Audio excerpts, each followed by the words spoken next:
heard a pastor once say that all women's worries can be boiled down to two things: comparison and perfectionism. So I was in Memphis hanging out with about 5 ladies, all creative entrepreneurs, different stages of life, different stages of business, completely different industries. They all get together, and I just happened to be in town and was able to join them. Somehow, this conversation about social media came up. Maybe because I was in the midst of sharing about my idea of going social media free for a year. The best story, the most interesting one that came up, was one of the ladies who'd been in business for quite a long time. She has a 15-year-old daughter.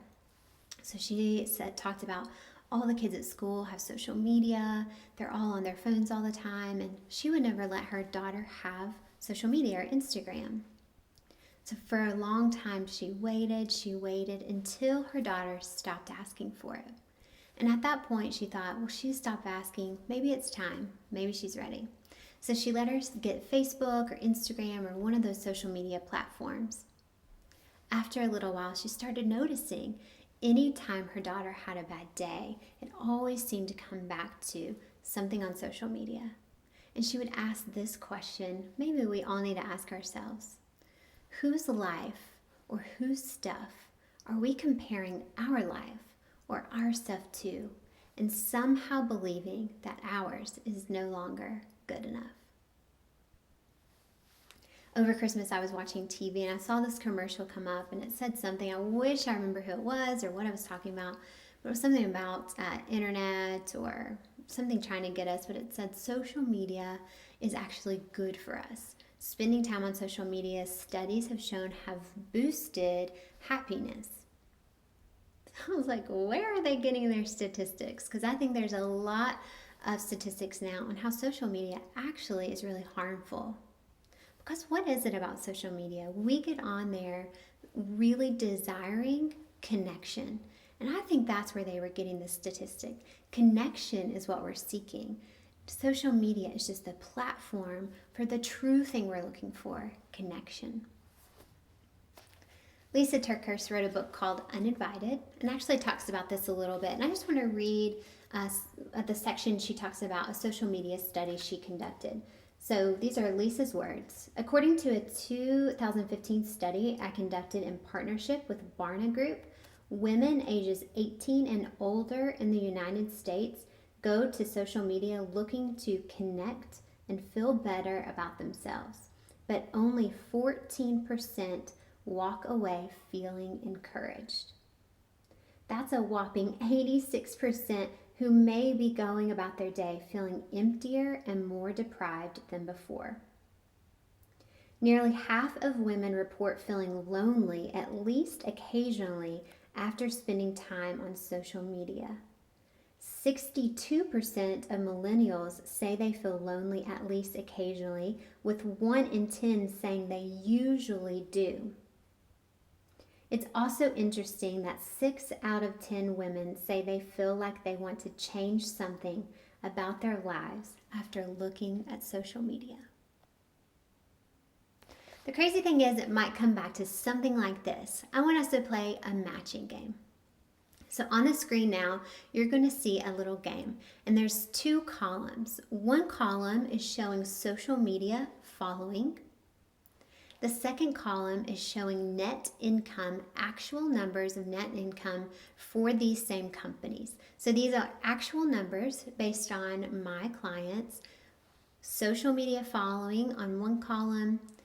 The second column is actual net income numbers, the numbers they have left at the end of the year.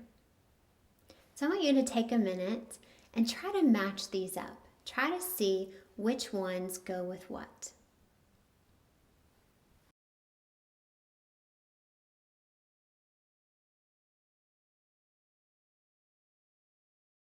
Now on the screen, you see the actual results for the social media following versus the net income. So how did you do?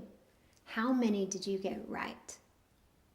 I bet not very many of you got them all right. The reality is we are looking like never before at people's lives through the glass of illusion. We are seeing only what we want to put out in the world. Isn't that great? I only want you to see me on my best days with my makeup on and my hair done. But most days I'm in my sweatpants and I don't look that good. But I'm only going to put out to you the best. I'm going to present to you my best. And that is just a breeding ground for comparison. The sad thing is we no longer have a scale of seeing good and bad. Now we're just seeing good.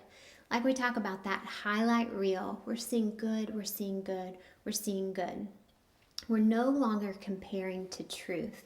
We're comparing to illusion. And often illusion we set up in our minds. We look at those people and we think, gosh, they have it all together. And really, they don't. There's so much going on behind the scenes, but we don't get to see that. But we believe that what we put out on Instagram is all truth. And that's just not it. As Theodore Roosevelt says, comparison is the thief of joy. So one great boundary I've set up with social media is the joy of the unfollow. Listen, I know that we feel weird about unfollowing others, or I don't want them to think this, or I don't want them to think that. But the reality is sometimes we just need to unfollow. And it isn't about them. It is all about us. I have people that during certain seasons, I just cannot follow them. If they're launching a course, or if they're doing that, or they're coming up with these big things, or they're launching their podcast, and it's not their fault.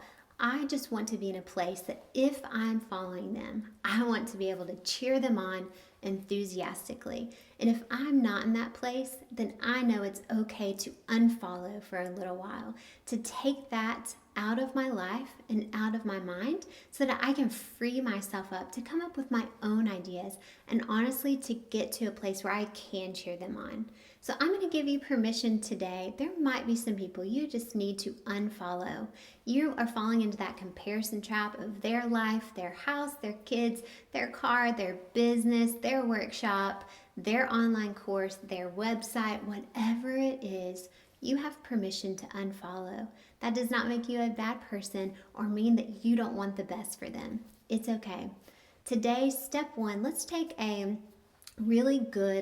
good boundary with social media and give yourself permission to follow anyone that causes that comparison to come up in your life.